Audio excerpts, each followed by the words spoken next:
Hi everyone. मैं उम्मीद करती हूँ आप लोग बड़ी हिम्मत के साथ ज़िंदगी के हर एक क्षण को जी रहे होंगे और काफ़ी काफ़ी काफ़ी काफ़ी ज़्यादा पेशेंस रखने की प्रैक्टिस कर रहे होंगे। तो एक ख्याल हमेशा की तरह दिमाग में चल रहा था। जैसा कि हम सब जानते हैं, हमारा जो ये जन्म होता है, मरण, फिर से जन्म, फिर मरण, फिर जन्म, फिर ये मरण, ये जो आने और जाने की साइकिल है, ये कहीं ना कहीं एक सज़ा है।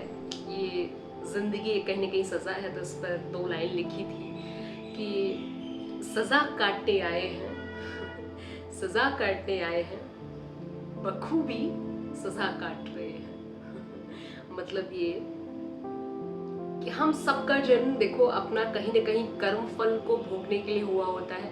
जो भी हमारे पास्ट कर्मा थे उनको इस जन्म में ठीक करने के लिए हमारे जन्म होता है कि इस जन्म में हम अपने उन कर्मों को ठीक कर लें या उन फलों को भोग लें जिस कारण हम जन्मे, ताकि अगला जन्म ना हो, हमें अगली बार सज़ा ना मिले।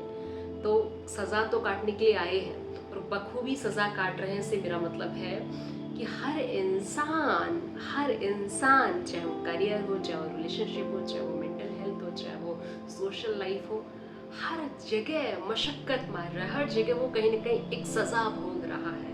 हम आज जो भी कर रहे हैं, क्यों कर रहे हैं? ये जो परीक्षाएं देते हैं, प्रिपेयर करते हैं करियर बनाने के लिए, 10 साल के बाद से लेकर के ये 60 साल के बीच का जो संघर्ष रहता है, आपको लगता है ये ज़िंदगी है? आपकी ज़िंदगी अगर देखा जाए ना, तो 0 से लेकर के पहले 10 साल और उसके बाद 60 के बाद जो बचे फिर 10 साल, 20 साल की ज़िंदगी है। बीच में ये जो आपका सफ़र है 10 साल के बाद से, यानी 20, आपकी 20s, आपके 30s, आपके 40s, आपके 50s, सिर्फ और सिर्फ सज़ा काटने में जाते हैं। अलग अलग तरीके की सज़ाएं हो सकती हैं। वो वाली सिर्फ सज़ा नहीं होती कि आप प्रिजन में बंद हैं, फ्रीडम के लिए तरस रहे हैं। कुछ लोग जो प्रिजन में नहीं हैं वो भी प्रिजन में हैं और वो भी फ्रीडम के लिए तरस रहे हैं। ये क्यों होता है, क्या है, इसका जवाब तो आज तक कोई नहीं ढूंढ पाया। लेकिन हाँ, ये एक जीवन का सत्य है। ये फिलॉसफी से रिलेटेड कहीं ना कहीं वीडियो रहेगा कि हम सब जो भी कर रहे हैं, जिसके भी साथ रह रहे हैं, जैसी भी हमारी ज़िंदगी है, कहीं ना कहीं हम सब बखूबी सज़ा काट रहे हैं। अच्छा लगे या ना लगे, फोर्सफुली उस दिन को अच्छा बनाना पड़ता है, एफर्ट्स डालने पड़ते हैं। जीने का मन करे या ना करे, एफर्ट्स डालकर ज़िंदगी को जीने लायक बनाना पड़ता है। ये पूरी ज़िंदगी एक भारी लगती है। और अब तो लोनलीनेस इतनी ज़्यादा बढ़ गई है हमारी जनरेशन में। हम सब बाहर रह रहे हैं अपने काम और धंधे के लिए। हर इंसान अकेला है, हर इंसान कहीं ना कहीं छटपटा रहा है प्यार के लिए, अटेंशन के लिए, सिग्निफिकेंस के लिए। तो ये सज़ा नहीं तो और क्या है? रोटी कमाने के लिए हम अपने घर छोड़ करके शहरों में रह रहे हैं, छोटे से कमरे में रह रहे हैं। ये सज़ा नहीं तो और क्या है? कॉर्पोरेट में काम करना पसंद नहीं कर रहे हैं, किस लिए? रोटी के लिए। सज़ा नहीं तो और क्या है? आप किसी टॉक्सिक रिलेशनशिप में हैं, रहना नहीं चाहते, रह रहे हैं क्योंकि छोड़ नहीं सकते, लोग हंसेंगे, लोग, सोसाइटी, पेरेंट्स वगैरह वगैरह वगैरह वगैरह। सज़ा नहीं तो और क्या है?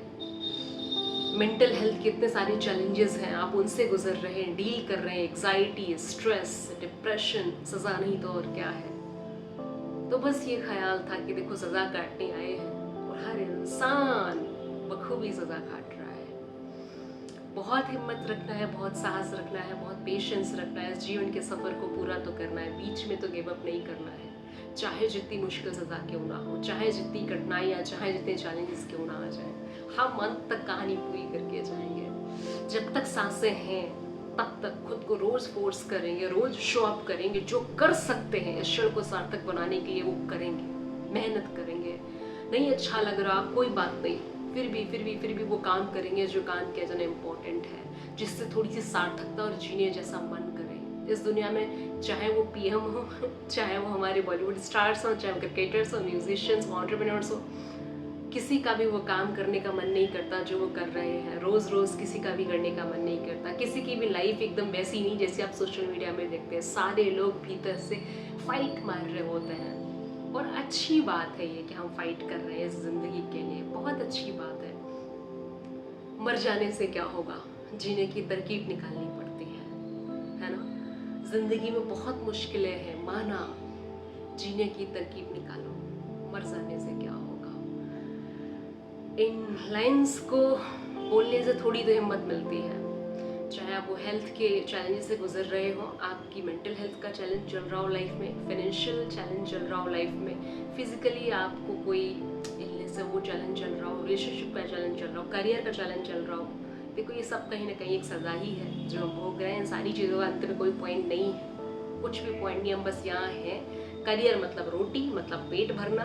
रिलेशनशिप मतलब हम अकेले, हम रह नहीं पाते अकेले, इसलिए रिलेशनशिप चाहिए। सोशल लाइफ मतलब हमें सिग्निफिकेंस चाहिए, हमें वो करनी पड़ती है। मेंटल लाइफ मतलब धज्जियाँ बस इसीलिए उड़ी हैं क्योंकि पहले 3 ही सेट है, पहले ही 3 खराब है, करियर, हेल्थ और रिलेशनशिप। इसके कारण मेंटल लाइफ की भी धज्जियाँ उड़ी हुई हैं। तो कहने का मतलब बस इतना है कि ये चलता रहेगा। इसके बीच बीच में अपने आप को हिम्मत देते रहना है, साहस देते रहना है। कुछ भी हो जाए, कुछ भी हो जाए, हर एक सांस में खुद को फोर्स करते रहना है उस काम के लिए जो काम किया जाना ज़रूरी, जो आपको जीवांत महसूस कराता है। आप चाहे जो करो, कोई सही की परिभाषा नहीं, कोई गलत की परिभाषा नहीं, बस खुद को जिंदा रखो, इतना काफ़ी है। हिम्मत रखो, ज़िंदगी ऐसी ही है। Life is tough, get used to it. तो इस वीडियो का बस अंत में यही सारांश है कि ज़िंदगी मुश्किल है, आदत डाल लो, इसे वैसे ही स्वीकार कर लो जैसी है, ना कि वैसे जैसी आप चाहते हो, ना कि वैसे जैसी ये दिख रही है, बल्कि एकदम वैसे जैसी है। See the reality as it is, not as it seems to be और you would like it to be. Reality को रियलिटी की तरह एक्सेप्ट करने की आदत डाल लो, बस इतना है। अपना खूब ख्याल रखो, बहुत हिम्मतवान बनो। जिंदगी ऐसी है, इसे स्वीकार करने का साहस जुटाओ।